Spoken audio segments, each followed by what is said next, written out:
예, 안녕하십니까. 오늘은 KT 2분기 실적 리뷰 설명을 드리도록 하겠습니다.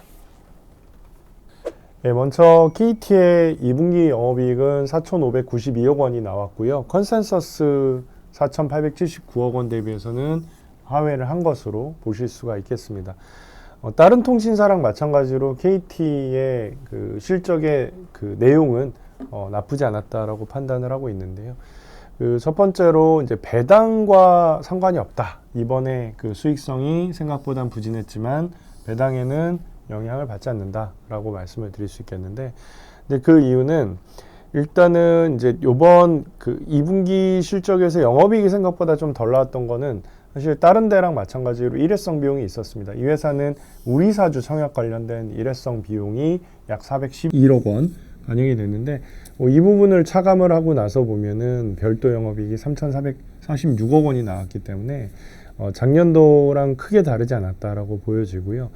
특히 그 별도 기준으로 오면은 별도 기준의 당기순이익이 다소 줄어든 것을 확인할 수 있는데, 이것도 마찬가지로 별도 기준의 법인세 비용이 한 3천억 원 정도가 이제 발생을 했는데, 그 중에서 2천억 원 정도가 이 KT 클라우드 자산 양도를 지난 2분기에 진행을 했었는데, 요것과 관련돼서 이연 법인세 부채가 발생을 해버렸습니다. 그러면서 이게 그 실질적으로 이제 법인세의 과도한 부담으로 이어졌고, 그것 때문에 별도 기준 당기순이익이 많이 줄어든 것처럼 보이게 된 건데, 근데 요거는 사실 현금하고는 전혀 상관이 없는 비용 항목이기 때문에 이제 회사 쪽에서 결정을 한 거는 이 이연 법인세, 요 KT 클라우드 관련된 법인세랑 실제로 이제 회사의 배당하고는 전혀 연관 짓지 않겠다. 요거는 감안하지 않고 조정된 이익을 기준으로 배당을 지급을 하겠다라고 결정을 했기 때문에 요거는 그렇게 크게 문제가 되지 않는 것으로 판단을 하고 있습니다. 그 다음에 이제 나머지 내용들을 보시면요. 일단 첫 번째, 연결 자회사들의 이익이 상당히 좋다라는 겁니다. 그래서 작년도 2분기를 보면은 연결 자회사의 이익 기여분이 1247억 원이었었는데요. 올해는 1557억 원으로 증가를 했고, 특히 자회사의 성장률이 상당히 좋다라는 점을 강조하고 싶습니다. BC카드, 스카이라이프, 컨텐츠 자회사의 매출 성장률을 YOY 기준으로 보면은 각각 9.3%, 45.2%, 그리고 34.7%를 기록을 한 것을 확인할 수 있을 겁니다. 또 최근에 회사가 강조를 하고 있는 타이틀은 디지코 KT라는 부분인데요. 이 디지코 쪽의 성과가 상당히 좋은 부분을 확인할 수 있었습니다. 이 디지코 B2C 그리고 디지코 B2B의 매출 증가율은 전년 동기 대비해서 각각 2%, 17.4%를 기록을 했고, 특히 이 디지코 B2B 분야에서 엔터프라이즈 클라우드 AI 부분의 매출 증가율은 이렇게 굉장히 뚜렷한 그 성장을 기록한 것을 확인하실 수 있을 겁니다.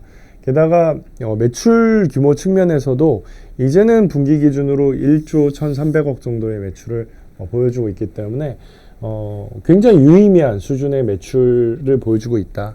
그렇게 평가할 수 있겠습니다. 그 외에도 K뱅크가 너무 잘해주고 있다는 점을 주목을 하고 있고요.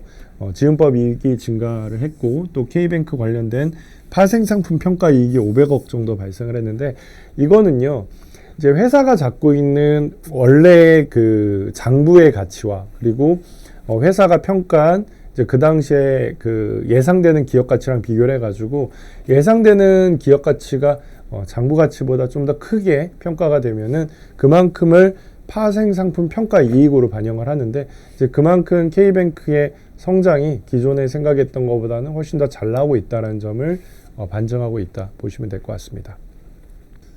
목표 주가는 46,000원을 유지합니다. 다만 이제 단기적으로는 이제 저는 여기에 제목에 좌고우면의 시건이 필요하다라고 말씀드렸는데, 그렇게 말씀드린 이유는 일단은 상반기에 굉장히 많이 달렸고 전 세계 통신주에서 수익률이 제일 좋았습니다. 그리고 이익에 대한 그 부분이 이제 기존의 생각보다는 좀 덜 나오고 있다. 근데 이게 사실은 본질적인 부분에 기초하기보다는 아까 말씀드린 것처럼 요금 규제라든지 여러 가지 이제 외적인 그 환경 변화가 있기 때문에 이제 회사 입장에서도 어느 정도 속도 조절을 하는 것으로 판단을 하고 있습니다. 그래서 그 전반적으로 오면은 이게 결국 기업 가치는 회사가 내고 있는 뭐 매출 성장이나 이익의 흐름을 따라갈 거기 때문에 뭐 내년도 내후년도에 장기적으로 온다면 뭐 4만 원에 대한 도전도 할 거고 그리고 4만 5천 원에 대한 도전도 할 거라고 전망을 하지만 일단 단기적으로는 속도 조절이 좀 필요해 보인다라고 판단을 하고 있습니다. 그래서 이제 단기적인 어떤 어프로치랑 그다음에 장기적인 어프로치랑은 좀 구분을 지어서 이 KT에 대한 그 투자를 해야 되지 않을까라고 생각을 하고 있습니다. 어쨌든 그 다른 회사랑 좀 다르게요. 이 회사는 이제 중간 배당도 없었고 분기 배당도 없었기 때문에 기말에 나오는 배당으로만 보면 KT가 제일 좋을 것으로 판단을 하고 있습니다. 그래서 뭐 배당 쪽에 좀 집중을 하고 좀 안정적으로 투자하겠다라고 하시는 분들은 KT가 그렇게 나쁜 선택지는 여전히 아닐 것 같다라고 생각을 하고 있습니다. 예, 이 정도로 KT 2분기 실적에 대한 리뷰랑 그리고 제가 보고 있는 KT의 현재 투자 포인트에 대해서 간단하게 설명을 드렸습니다. 경청을 해주셔서 감사합니다.